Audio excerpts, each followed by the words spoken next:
Alongside me is Natasha Jonas. Tasha, just a small fight ahead of you on May the 1st against Kate. Just a little one, yeah. Kate Taylor putting her undisputed lightweight titles on the line. It really is a massive, massive night ahead of you. How are you feeling at this stage? I feel fine. I mean, the pressure's not on me. You know that the order that is, the legacy that is. She's got to prove that. I'm putting my best foot forward. I expect her to do the same.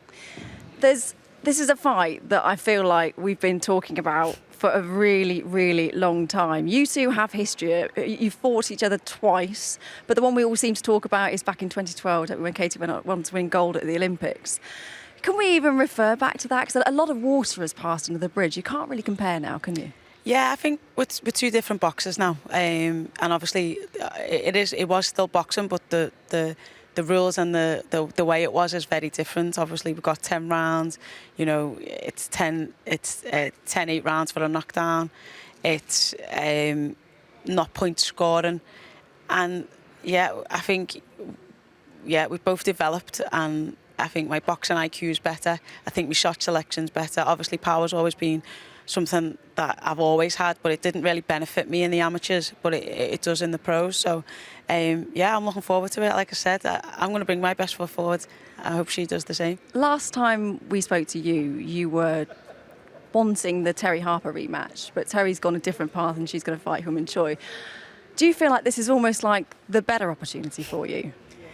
I mean, 2 belts, 4 belts, an extra £5. I'm not complaining. And again, you get to, fight an undisputed champion and, cause an upset and be the underdog and all that. So that's something I thrive in and something I revel off. And, I've never backed down from a challenge and, I'm stepping up and I want to step up. I don't want to go back down. I did say I wasn't going to carry on chasing Terry, and I made a lot of fuss about, staying at that level and wanting a champion, and I got what I wished for, so I'm not mooning. I was going to ask you about being the underdog, because if you look back at your history of fights, you seem to really thrive on it, as you say. You seem to enjoy being the underdog. It almost brings out the best in you. Yeah, I would say so. I think most of my life people have been telling me and putting barriers up about who I can be and what I can be, and for most of my life I've been breaking them down and proving them all wrong. So I think it's just something that's in me that I love proving people wrong and also proving other people right. In terms of game plan, I don't even know why I'm going to bother asking you, because you're not going to tell me anything, are you? You're not going to give anything away. But what I will ask you is where do you see Katie's weaknesses? I think in previous fights that, I don't want to harp on about pursuing, because I am not pursuing. I don't box anything like her, and she's probably a nightmare for everyone. But I think she showed the human side of Katie. We have, like I say, she has this aura around her, like an invincibility kind of thing. And pursuing showed that she does have weaknesses and she does have faults. And I think, going into the fight, that's her weaknesses are what we're working on. But I'm also working on my own strengths. Which you're not going to tell me. You're not going to give anything away, are you? How have you found training, though, juggling, being a mum and everything in lockdown? How's it all gone? I think it's eased a lot of pressure now the schools are back. So now she's back into her usual routine and not coming to the gym with me. But, you just have to crack on with what you do, what you deal with. I'm like any other working mum. It's just my job's a little bit different. Are you someone that allows yourself to dream about hearing that and the new and envisage what it's like to win the world titles? I don't think it's allowing yourself to dream. I think it's, manifesting it. I've got it, the titles. I think some people are superstitious, aren't they? And they worry about jinxing things. Yeah, no. I'm definitely not superstitious, not when it comes to boxing anyway. I do visualise it. I've smelt it, I've tasted it, I've held them. She's just keeping them warm. I'm just letting her have them for now, and I'll take what's rightfully mine on May the 1st. So that first bell goes, what happens? Sparks fly. Cannot wait. The upset. We all know you as Natasha Jonas, the professional boxer, but you actually started out in football. Yeah, it feels like a long time ago now, but I played for Liverpool, I've been selected for England squads and stuff. So, and I went on a scholarship to America to play soccer. So how did the boxing come about? I mean, what made you choose boxing, or did you choose boxing? Did something happen in football? Unfortunately, boxing chose me. It was just a mad accident.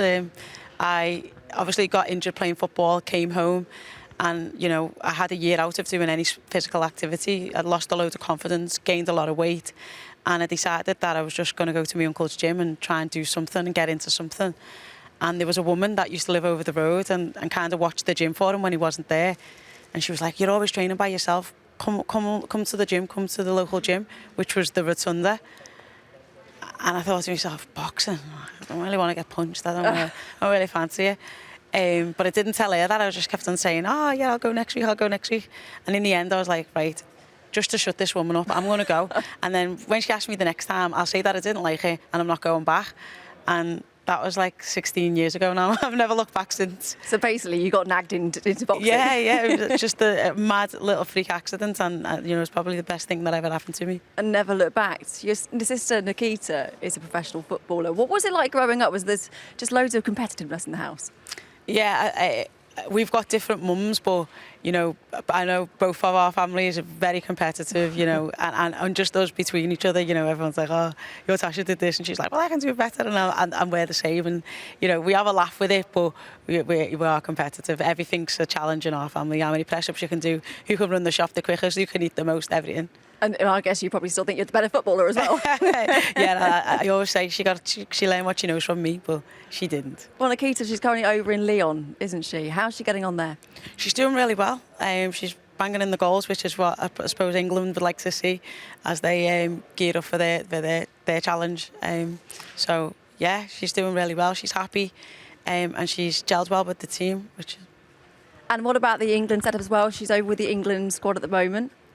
Yeah, I mean, a lot of the girls, she's obviously, come from the old Man City squad, and she knows them all very well. They've been together a long time, and she's become a bit more of a fixture than she was before. So she's enjoying it. She's living the life, her best life, and performing well, getting to the big tournaments, and yeah, she's doing what she wants to. Are you pretty close? Yeah, I would say so. Probably we don't see each other as much, obviously, with her living abroad. And, she's always busy doing her football training. I'm busy doing my boxing. But, yeah, I would say we're close enough. And a word of advice. What's been advice ahead of the Casey Taylor fight for you? She hasn't given me any yet. But I'm sure as it gets closer, she'll be whispering something in me, yeah. Well, we wish you the best of luck on May the 1st and hope you go and do the business. Nice one.